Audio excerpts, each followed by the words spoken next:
Next, sa part 20 naman tayo.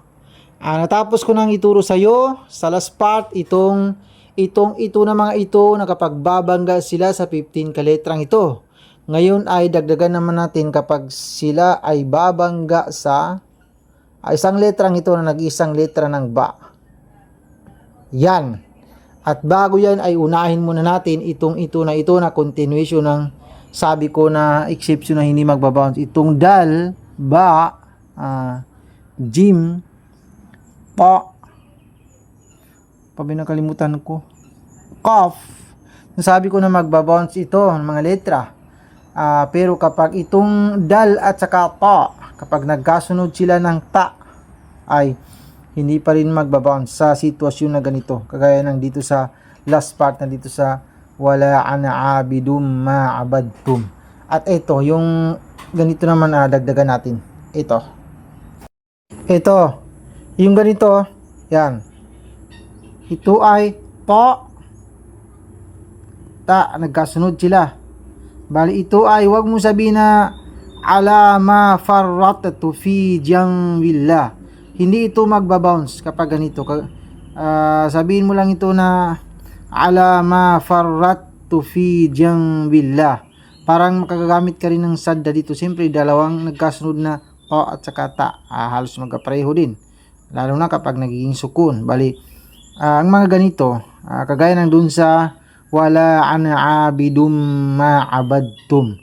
Ito lang yung mga exception na sinasabi ko na magbabounce na mga letra ng ta, dal, qaf, jim, ba, ano pa yung isa? Yun, dal. Ito lang yung may exception, itong ta at saka itong dito sa wala ana abidum ma'abadtum, itong dal na ito. Bali kapag nakita mo yun sa iba't ibang page, ay alam mo na ang gagawin mo. Naintindihan mo? Oo! Naintindihan mo? Oo! Balik tayo dito. Ito, kapag ito na mga ito ay babangga sila dito sa letra, nag-iisang letra ng ba. Ipinaliwanag ko na ito dati, naka-advance tayo sabi ko dito. Pero ulitin natin ngayon. Ay kapag itong nun na yan na makita mo ay meron ka makitang maliit na meme sa taas niya. Bali, ang gagawin mo ay parang paghaluin mo yung nun at saka meme, pero mas mangingibabaw pa rin marinig sa tainga ang meme kaysa nun. Kagaya ng dito sa waj'alna min bayni aydihim min bayni. Halimbawa, yung parang lips mo, parang ganyan basta min bayni, ganun. Huwag mo sabihin na mim bayni, huwag ganun. Pero kung hindi mo kayang i-balance, mas mabuti i-mim mo na lang ganito, mim bayni. Kaysa gamitin mo yung nun, sabihin mo na min bayni. Hindi, mas kailangan na gamitin mo yung mim kaysa nun.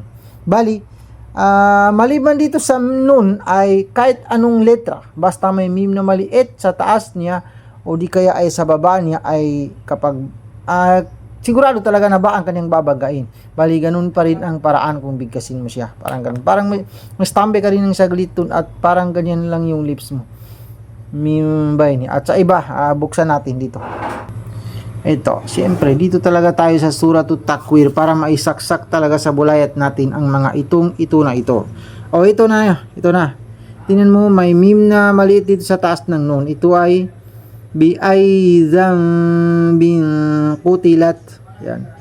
Bi ay bin qutilat. Stampe ka ng saglit. Meme talaga ang gamitin mo, pero wag lang higpitan yung lips. Sabi na bidam. Ano?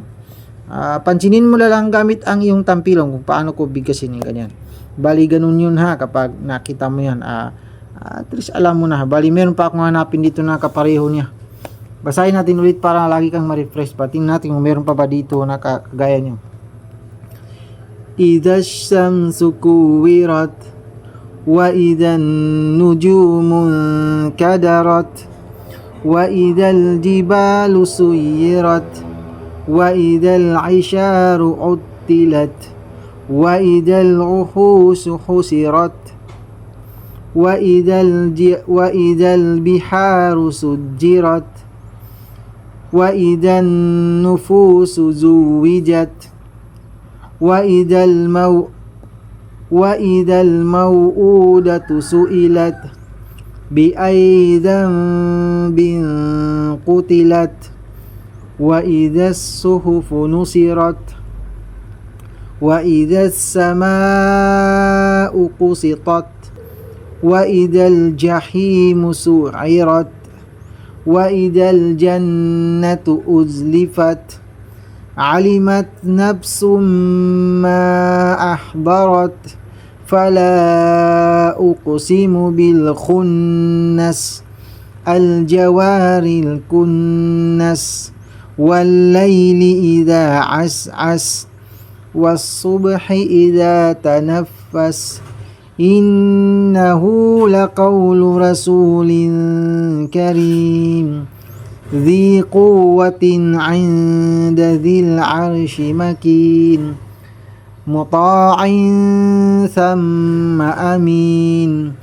وما صاحبكم بمجنون ولقد رآه بالأفق المبين وما هو على الغيب بضنين وما هو بقول شيطان رجيم فأين تذهبون إن هو إلا ذكر للعالمين لمن شاء منكم أن يستقيم وما تشاءون